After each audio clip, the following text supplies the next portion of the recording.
There has been a proliferation of digital health incubators. In particular, Lisa Swennen and the California Healthcare Foundation recently published a report showing that there are 115 incubators, healthcare incubators, both in the United States and abroad.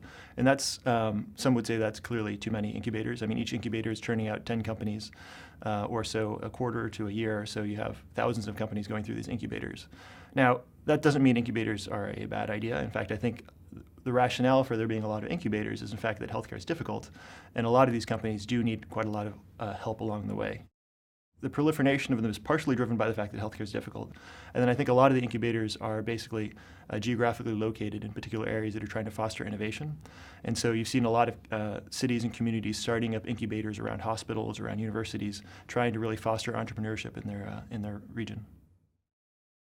The companies that have been through a good incubator program are typically a lot more polished. They have a much more of a better sense for what we as investors want to hear, which you could argue is maybe a little bit of a cynical view on it. But in fact, I think what that sort of relates to is the fact that they've thought about what it takes to be an investable company.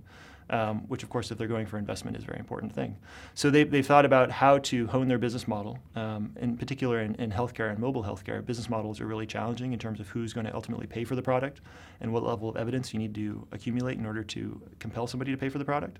And I think a lot of incubators are sort of forcing functions for that. One of the things they have the startups do and the entrepreneurs do is think very deeply about how to monetize their product.